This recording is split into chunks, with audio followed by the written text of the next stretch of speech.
नमस्कार दर्शकों, स्वागत है मेरे YouTube चैनल ज्योतिष आचार्य में। दर्शकों, राशियों के बारे में अनेकों विद्वानों ने आप लोगों को बताया होगा।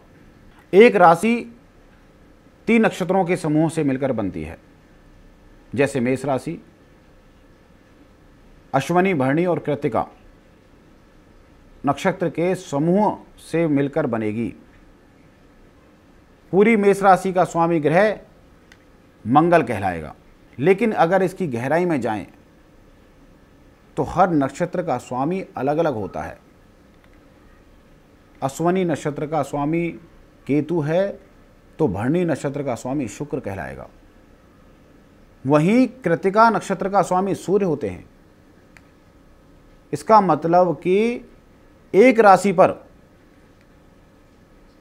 यहां 4 ग्रहों का प्रभाव पड़ रहा है। पहला मंगल, जो कि उस राशि का स्वामी है। दूसरा केतु, जो अश्विनी नक्षत्र का स्वामी है। तीसरा शुक्र, जो भरणी नक्षत्र का स्वामी है।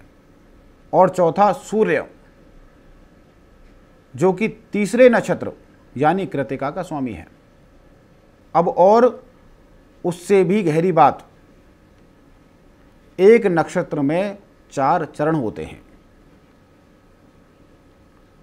आपकी जो राशि बनती है इन 4 चरणों का ही आधार होती है। कैसे?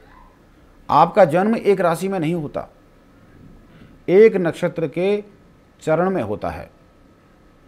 नक्षत्र के चरण के स्वामी में जो अक्षर आते हैं उस अक्षर से आपका नाम रखा जाता है।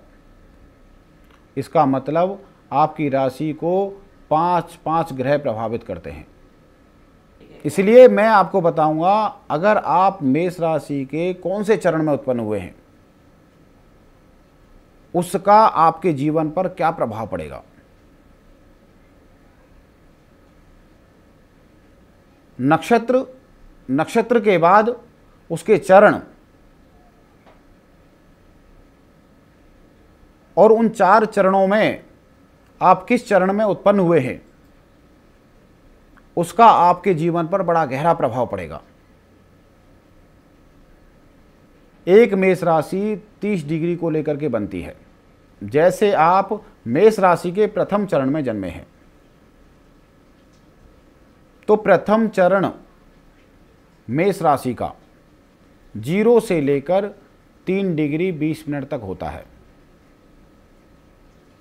अगर हम डी चार्ट में, जिसे हम नवांश चार्ट के नाम से जानते हैं, अगर हम उस लगन का D9 चार्ट बनाते हैं, अर्थात नवांश चार्ट बनाते हैं, लगन कुंडली मेष राशि की बनेगी तो वहीं नवांश कुंडली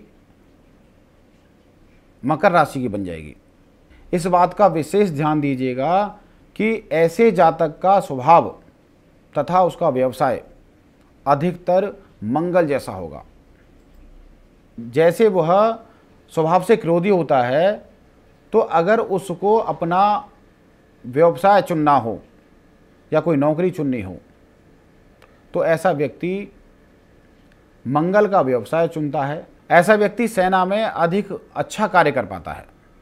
और अगर मेष राशि के द्वितीय चरण में उत्पन्न हुआ हो, यानी 3 डिग्री 20 मिनट से लेकर 6 डिग्री 40 मिनट तक, तो इसका D9 जो चार्ट बनेगा, नवांश कुंडली जिसकी बनेगी, उसका लग्न बनेगा शुक्र का।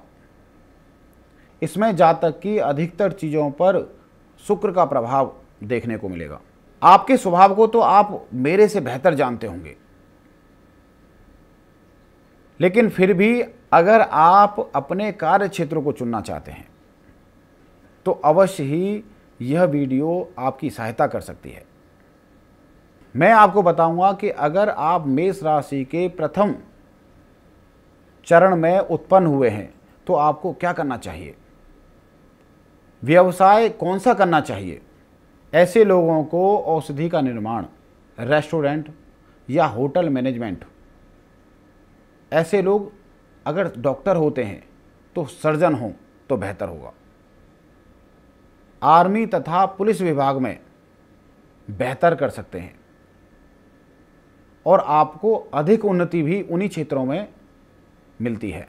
मैंने यहाँ चर्चा की कि मेष राशि के प्रथम चरण में अगर आप उत्पन्न हुए हैं तो आपको कौन सा कार्य करना चाहिए, कौन सा व्यापार आपको जीवन में उन्नति प्रदान कर सकता है। और अगर आप मेष राशि के द्वितीय चरण, तृतीय चरण और चौथे चरण में उत्पन्न हुए हैं, यह चर्चा मैं आपको आगे की वीडियो में बताऊंगा कि आपको कौन सा व्यापार चुनना चाहिए। ये बड़ी गहरी बात है। अगर आपने मेरी ये बात मान ली तो भविष्य में आपको परेशान नहीं होना पड़ेगा। कुछ लोग ऐसे होते हैं कि आज भी वो नौकरी कर रहे हैं लेकिन अपनी नौकरी से संतुष्ट नहीं हैं। कुछ लोग ऐसे हैं जो व्यापार कर रहे हैं लेकिन व्यापार से संतुष्ट नहीं हैं। इन वीडियो के माध्यम से मैं आपको बताने की कोशिश करूंगा कि आप नौकरी करें या व्यवसाय करें।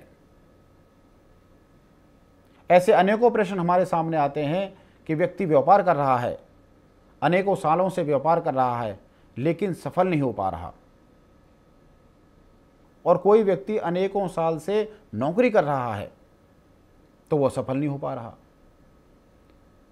कुछ लोग नौकरी करके सुखी हैं तो कुछ व्यापार करके सुखी नहीं हैं, और कुछ लोग व्यापार करके सुखी हैं तो कुछ नौकरी करके सुखी नहीं हैं।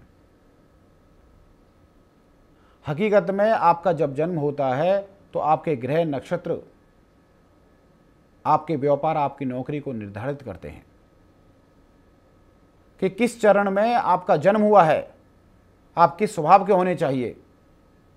आप जीवन में बेहतर वही कार्य कर सकते हैं जो आपके स्वभाव के अनुकूल हो। आज के लिए इतना ही, फिर किसी नए विषय के साथ उपस्थित रहूंगा। जय श्री राम, जय श्री बालाजी।